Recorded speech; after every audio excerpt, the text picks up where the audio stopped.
নমস্কাৰ বন্ধু বান্ধৱীসকল, আজি মই আপোনালোকক কাহিনী শুনাবলৈ গৈ আছোঁ বেলগছৰ জন্মৰ কথা। বন্ধু বান্ধৱীসকল, আপোনালোক সকলোৱে জানে যে মহাদেৱক বেলপাতৰ দ্বাৰা পূজা কৰিলে তেওঁ অতিকৈ আনন্দিত হয়।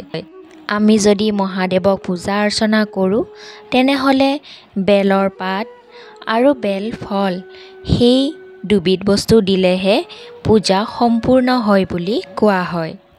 এই সংসাৰৰ দুখ সুখৰ পৰা যদি আপোনালোকে পৰিত্ৰাণ পাবলৈ বিচাৰে তেনেহ'লে বিধিমতে বেলপাতেৰে শিৱলিংগ পূজা কৰিব লাগে। বন্ধু বান্ধৱীসকল, আপোনালোকে যদি বেলপাত শিৱলিংগত অৰ্পণ কৰি ভক্তিভাৱে ওম নমঃ শিৱায় বুলি শিৱক সন্তুষ্ট কৰে তেনেহ'লে বিভিন্ন প্ৰকাৰৰ দুখ কষ্ট আঁতৰ হ'ব।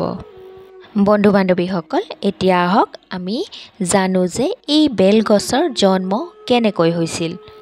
এদিনাখন বৈকুণ্ঠ নগৰত প্ৰভু বিষ্ণুৱে আনন্দ মনে সিংহাসনত বহি আছিল। তেওঁৰ বাওঁফালে বহি আছিল দেৱী কমলা অৰ্থাৎ মা লক্ষ্মী। সেই সময়তে মা লক্ষ্মীৰ মনলৈ এটা প্ৰশ্ন আহিল আৰু ভগৱান বিষ্ণুক সুধিলে যে, হে প্ৰভু, আপুনি মোৰ বাহিৰে আন কাৰোবাক ভাল পায় নেকি? আৰু মই ভাবোঁ যে আপুনি কিজানি মোকেই সবাতোকৈ বেছি ভাল পায়। মোৰ কথা সত্যনে প্ৰভু? লক্ষ্মী দেৱীৰ কথা শুনি বিষ্ণুৱে মৃদু হাঁহি মাৰি কৈছিল, হে দেৱী, তুমি মোৰ প্ৰিয়তমা ভাৰ্যা। সেই কথা ত্ৰিলোকৰ সকলোৱে জানে। মই তোমাক বৰ ভাল পাওঁ, সেই কথাও মিছা নহয়। কিন্তু হে দেৱী, মোক যিয়ে ভক্তিভাৱে সৰ্বগুণে হৃদয়ৰ মাজত চিন্তা কৰি থাকে সেইজনেই মোৰ সবাতোকৈ বেছি প্ৰিয় বুলি জানি ল'বা। মই সেইজনৰ হৃদয়তেই বাস কৰি থাকোঁ। তেওঁ যদি কিবা কাৰণত মোক স্মৰণ কৰিব পাহৰিও যায় তেতিয়াও কিন্তু মই তেওঁৰ হৃদয়তেই বাস কৰোঁ। মই তেওঁক মোৰ আৰাধ্য দেৱতা বুলি ভাবোঁ আৰু তেওঁ মোক তেওঁৰ আৰাধ্য দেৱতা বুলিয়ে ভাবে। সেইজন কোন হয় জানানে দেৱী? সেইজনেই হৈছে শিৱ পঞ্চানন। তেওঁতকৈ মোৰ আন কোনো প্ৰিয় নাই। শিৱৰ অৰ্চনা যিয়েই কৰে সেইজনো শিৱতকৈ মোৰ বেছি প্ৰিয় বুলি ভাবোঁ। যিয়ে শিৱ পূজা নকৰে সেইজন দুৰ্জন। মই সেইজনৰ ওপৰতেই ৰুষ্ট হওঁ। শিৱ পূজা নকৰাজনে তপস্যা জপ পূজা আদি যিয়েই নকৰক সেইজনে কোনোমতেই শুভ ফল লাভ কৰিব নোৱাৰে। শিৱৰ পূজা কৰাজনৰহে পৰম মংগল হয়। যিয়ে শিৱ পূজা নকৰে তেওঁৰ জীৱনো অথলে যায়। তেওঁৰ পদে পদে অমংগল ঘটিয়ে থাকে। যেতিয়া শ্ৰী বিষ্ণুৰ মুখে এই কথা মা লক্ষ্মীয়ে শুনিলে তেতিয়া মনত বৰ দুখ পালে। তেতিয়া তেওঁ লাহেকৈ ভগৱান বিষ্ণুক কৈছিল, হে নাথ, মই আপোনাৰ চৰণত ধৰি কৈছোঁ, সঁচাকৈয়ে মই বৰ অভাগিনী। সঁচাকৈয়ে মোৰ জীৱন বিফলে গৈছে। হে প্ৰভু, তেনেহ'লে মই জীয়াই থাকি একো লাভেই হোৱা নাই। মোৰ এই জীৱনৰো কোনো মূল্য নাই। মই ইমান দিনে ভাবিছিলোঁ যে আপুনি মোক সবাতোকৈ বেছি ভাল পায়। মই যিহেতু সদায় আপোনাৰ চৰণ বন্দনা কৰি আহিছোঁ সেয়ে মই আপোনাৰ একমাত্ৰ প্ৰিয়তমা বুলি মিছাতেই অহংকাৰ কৰি আছোঁ। এতিয়াহে বুজিলোঁ আপুনি মোতকৈ মহাদেৱক বেছি ভাল পায়। মই এতিয়া কি কৰোঁ? মোৰ ভুলৰ প্ৰায়শ্চিত্ত কিদৰে কৰোঁ? সঁচাকৈয়ে মই মহা ভুল কৰিলোঁ। তেনেদৰেই কৈ লক্ষ্মী দেৱীয়ে মনৰ দুখত কান্দিলে। তেতিয়া বিষ্ণুৱে কৈছিল, হে প্ৰিয়ে, তুমি নাকান্দিবা। তোমাৰ কোনো দুখ হোৱা নাই। মই তোমাক আগতে কোনো দিনেই শিৱৰ মাহাত্ম্যৰ কথা কোৱাই নাছিলোঁ। মই তোমাক নক'লে তুমি কেনেকৈ শিৱৰ মাহাত্ম্য বুজিবা? ইয়াত তোমাৰ অলপো দুখ হোৱা নাই। এইদৰে শ্ৰী বিষ্ণুৱে মা লক্ষ্মীক বুজালে আৰু ক'লে যে আজিৰেই পৰা তুমি শিৱৰ পূজা কৰিবা। তেওঁক পদুম ফুলৰ দ্বাৰা পূজা কৰিলে তেওঁ তোমাৰ প্ৰতি সন্তুষ্ট হ'ব। তেওঁৰ পূজাৰ বাবে পদুম ফুল সৰ্বশ্ৰেষ্ঠ। তুমি আজিৰে পৰা সদায় শিৱ পূজা কৰিবা বুলি সংকল্প গ্ৰহণ কৰা। নিতৌ 100 পদুম ফুলেৰে ভক্তিভাৱে তেওঁৰ পূজা কৰিবা। তেতিয়া মহাদেৱো তোমাৰ প্ৰতি সন্তুষ্ট হ'ব। শিৱ সন্তুষ্ট হ'লেই সৰ্বদেৱ তুষ্ট হয় বুলি জানি ল'বা। শিৱ পূজা কৰিলেহে সৰ্বপূজা কৰাৰ ফল লাভ কৰিব পাৰি। সকলোৱে শিৱৰ পূজা কৰিব লাগে। শিৱ পূজা কৰিলে সৰ্বদেৱক পূজা কৰাৰ সমান পুণ্য ফল লাভ হয়। শিৱইহে সকলোৰে মনৰ কামনা বাসনা পূৰণ কৰে। শ্ৰী বিষ্ণুৰ এই কথা শুনিয়ে লক্ষ্মী দেৱীয়ে আনন্দ মনে সেইদিনাৰ পৰাই শিৱ পূজা কৰিবলৈ সংকল্প ল'লে। তেওঁ শিৱক একেৰাহে প্ৰত্যেক দিনেই 100 পদুম ফুলেৰে এবছৰলৈ পূজা কৰিব বুলি সংকল্প ল'লে। সেইদিনাৰ পৰাই দেৱীয়ে নিজে 100 পদুম ফুল ছিঙি আনি গংগাৰ জলেৰে ধুই পুনৰ 3 বাৰ গণনা কৰি সেই পদুমৰ দ্বাৰা ভক্তিভাৱে নিতৌ শিৱ পূজা কৰিলে। এদিনাখন শিৱই দেৱী লক্ষ্মীৰ ভক্তিৰ পৰীক্ষা কৰিবলৈ 2টি পদুম ফুল নাইকিয়া কৰি থৈছিল। সদায় মা লক্ষ্মীয়ে পূজাত বহাৰ আগতে নিজে পদুম ছিঙি আনি ভালদৰে গণনা কৰি পূজাৰ স্থানত অৰ্থাৎ শিৱলিংগৰ কাষতে ৰাখিছিল। তেওঁ পূজাত বহাৰ আগতে গংগাৰ জলেৰে সেই 100টা পদুম ধুই পুনৰ 3 বাৰ গণনা কৰিহে পূজাৰ আসনত বহে। তেওঁ শিৱ নাম জপ কৰি এটি এটিকৈ পদুম ফুল শিৱলিংগত অৰ্পণ কৰে। কিন্তু কি আচৰিত ঘটনা! বাৰে বাৰে গণনা কৰা স্বত্বেও 2টি পদুম ফুল কম হৈছিল সেইদিনা। তেওঁ যিহেতু পূজাৰ আসনত বহিয়েই আছে, সেইহেতু তেওঁ পূজা সমাপ্ত নোহোৱাকৈ আসন ত্যাগ কৰি সেই আন এটি পদুম ছিঙি আনিব নোৱাৰে। নিজ হাতেৰে ছিঙি আনি নিজেই গণনা কৰা পদুম 2টি কোনে নাইকিয়া কৰিলে সেই কথাও তেওঁ জনা নাছিল। আনৰ হতুৱাই 2টি পদুম ফুল পুনৰ হ্ৰদৰ পৰা ছিঙি অনাও উচিত নহয়। আনহাতে 2টি পদুম কম হোৱাত সেইদিনাখনৰ পূজাও সমাপ্ত কৰিব নোৱাৰা হ'ল। লক্ষ্মী দেৱী মহা সমস্যাত পৰিল। বহু সময় চিন্তা কৰি থকাত তেওঁৰ মনত পৰিছিল যে এদিনাখন তেওঁৰ স্বামী বিষ্ণুদেৱে শোৱাৰ সময়ত লক্ষ্মী দেৱীক কৈছিল, হে প্ৰিয়ে, তুমি মোৰ হৃদয়ৰ সৰোবৰ স্বৰূপা। তোমাৰ স্তন যুগল একোটি মনোহৰ পদুম ফুলৰ দৰে। সেই কথা মনত পৰাত দেৱী লক্ষ্মীয়ে ভাবিলে যে যিহেতু মোৰ স্বামী প্ৰভু বিষ্ণুৱে মোৰ স্তন যুগল পদুম ফুল বুলিছিল, সঁচাকৈয়ে মোৰ স্তন যুগল পদুম ফুলেই হ'ব। তেনেহ'লে মই মোৰ এই স্তনৰ দ্বাৰাই দেৱ মহেশ্বৰৰ পূজা সমাপ্ত কৰিম। এই বুলি লক্ষ্মীয়ে বাওঁ হাতেৰে বাওঁ স্তন ধৰি সোঁ হাতেৰে ছেদন কৰি শিৱলিংগত ভক্তিভাৱে পদুম ফুল বুলি জ্ঞান কৰি অৰ্পণ কৰিছিল। স্তন ছেদন কৰাৰ আগতেই সেই স্তন যুগলে দেৱীক কৈছিল যে আমি তোমাৰ দেহত জন্ম লাভ কৰিছোঁ, তুমি আমাৰ দ্বাৰাই শিৱ পূজা কৰিলা, আমি ধন্য হৈছোঁ। স্তনৰ সেই কথা শুনি দেৱী লক্ষ্মীয়ে স্তন যুগলক কৈছিল, হে স্তনোদয়, প্ৰভু বিষ্ণু আৰু শিৱৰ যেনেকৈ ভেদভাৱ নাই, তেনেকৈ তোমালোক আৰু পদুম ফুলৰ মাজত ভেদভাৱ নাই।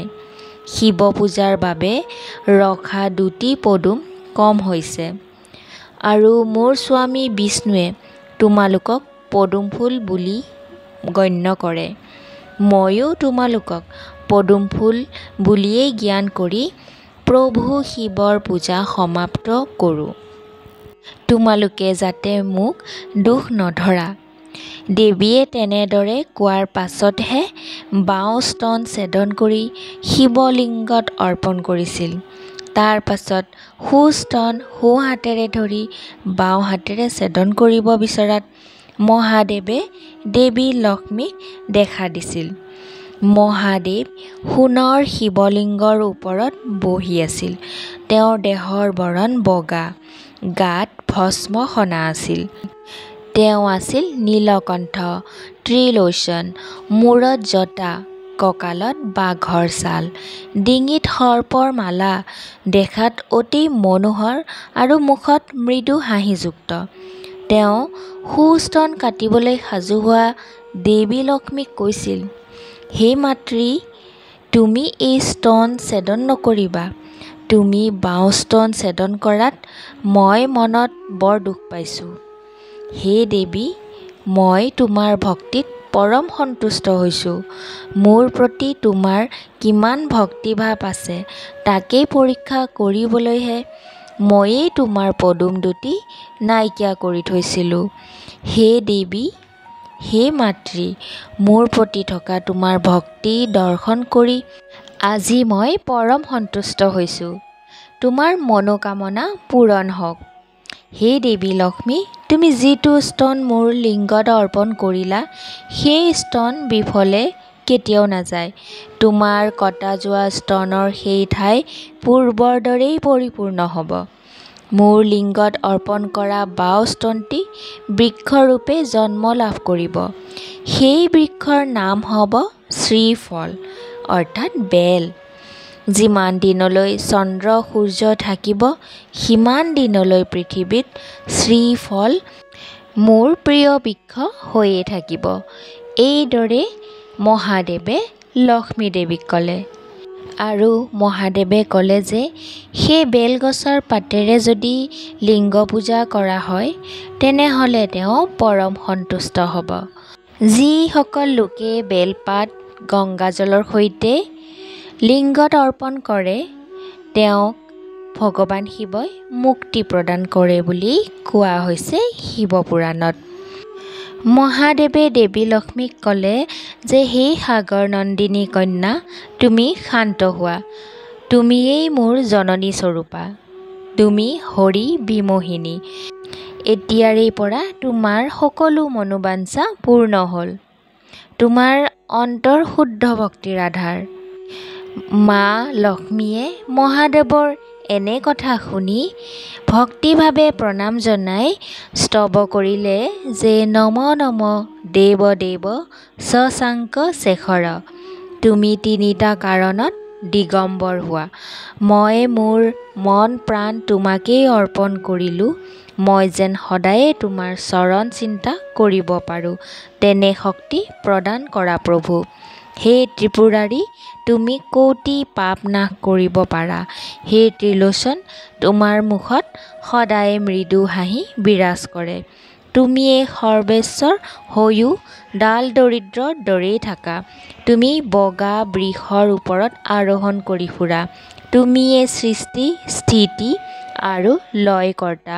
তুমি কেতিয়াবা সাকাৰ ৰূপে থাকা আৰু কেতিয়াবা নিৰাকাৰ ৰূপে থাকা।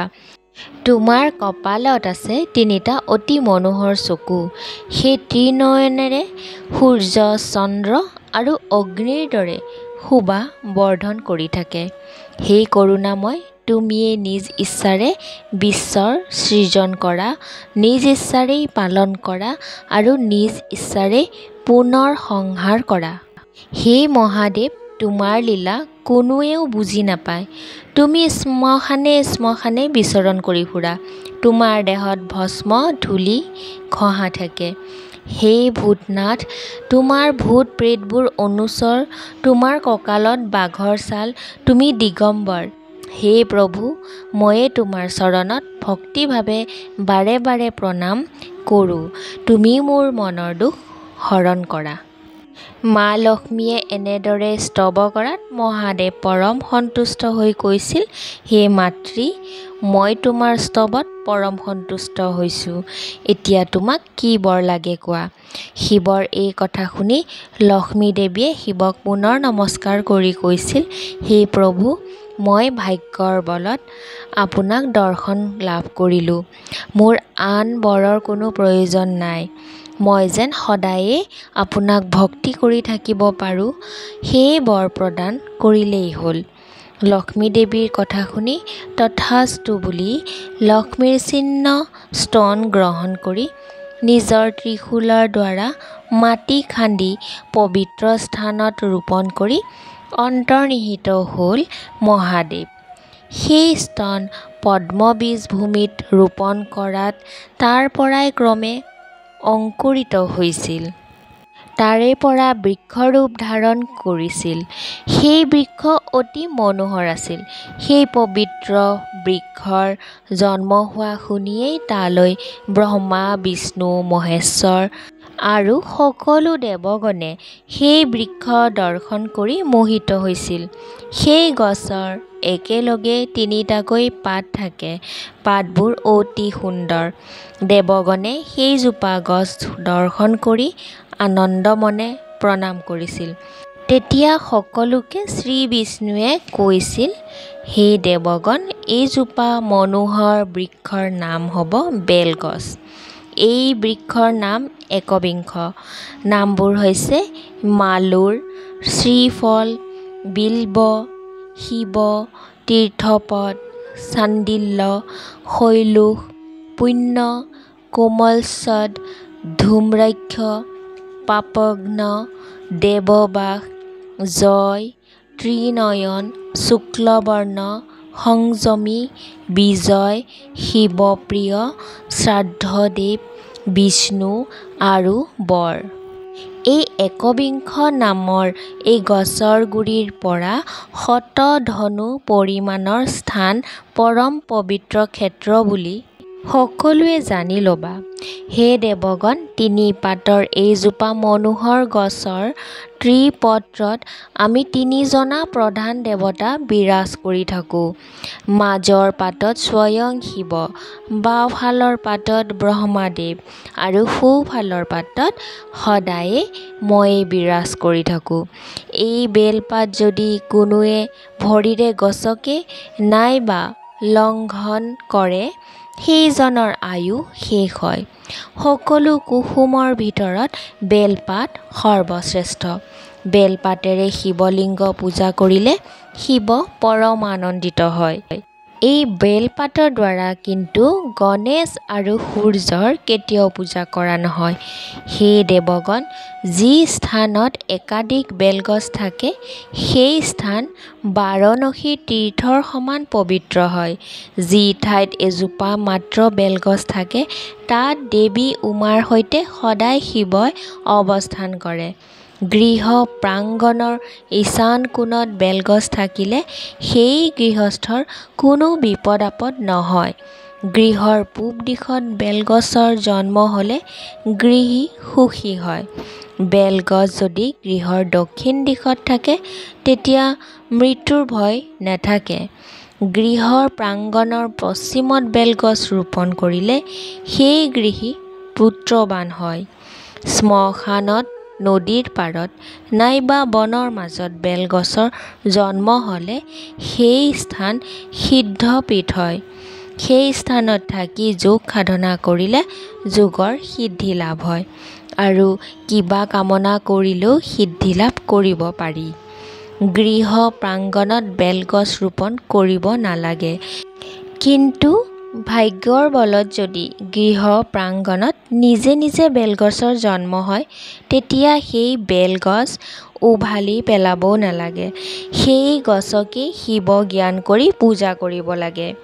চ'ত মাহৰ পৰা 4 মাহ ধৰি বেলপাতৰ দ্বাৰা দেৱ পঞ্চাননক পূজা কৰা মানুহে লক্ষধেনু দানৰ ফল লাভ কৰিব পাৰে। অন্তিম কালত সেই মানুহে কৈলাশলৈ গমন কৰি শিৱৰ পৰিষদ হৈ থাকিব পাৰে। বেলগছ কেতিয়াও ছেদন কৰিব নালাগে। বেলগছ দহন কৰিব নালাগে আৰু বেলৰ কাঠ কেতিয়াও বিক্ৰী কৰিব নালাগে। সেইবোৰ কৰিলে মহাপাপ হয়। বেলফল মাটিত পৰিলে শিৱই তাক নিজৰ শিৰত ধাৰণ কৰে। চ'ত মাহৰ পৰা 4 মাহ বেলগছৰ গুৰিত ভক্তিভাৱে পানী ঢালিব লাগে। এনে কৰিলে সেই মানুহৰ পিতৃকুল পৰিতৃপ্ত হয়। মন্ত্ৰপাঠ কৰি বেলপাত ছিঙিব লাগে আৰু বেলগছৰ গুৰি পৰিষ্কাৰ কৰি থ'ব লাগে। এই বুলি শ্ৰী বিষ্ণুৱে সকলো দেৱগণক জনাইছিল। দেৱী লক্ষ্মীৰ স্তনৰ পৰাই শিৱৰ কৃপাত বেলগছৰ জন্ম হৈছিল। বেলৰ পাত শিৱৰ বৰ প্ৰিয়। এই সংসাৰত যদি দুখ শোকৰ পৰা পৰিত্ৰাণ পাবলৈ বিচাৰে তেনেহ'লে বিধিমতে বেলপাতেৰে শিৱলিংগ পূজা কৰক। মন্ত্ৰ নাইবা নিয়ম নজনা মানুহেও জল আৰু বেলপাত শিৱলিংগত অৰ্পণ কৰি ভক্তিভাৱে ওম নমঃ শিৱায় বুলিলেও শিৱ সন্তুষ্ট হয় বুলি বিভিন্ন শাস্ত্ৰত পোৱা যায়। বন্ধু বান্ধৱীসকল, এয়াই আছিল বেলগছৰ জন্মৰ কাহিনী। যদি এই কাহিনীটো শুনি আপোনালোকৰ ভাল লাগিল তেনেহ'লে লগ বন্ধুৰ মাজত শ্বেয়াৰ কৰি দিব আৰু কমেণ্টত ওম নমঃ শিৱায় বুলি লিখিলেই হ'ব। আৰু মোৰ এই চেনেলটোলৈ যদি নতুনকৈ আহিছে তেনেহ'লে চেনেলটো ছাবস্ক্ৰাইব কৰি ৰাখিব। তেতিয়াহে এনেকুৱা ধৰণৰ কাহিনীবোৰ আপোনালোকে শুনি থাকিবলৈ পাৰিব। তেনেহ'লে আজিলৈ আহিছোঁ। ওম নমঃ শিৱায়।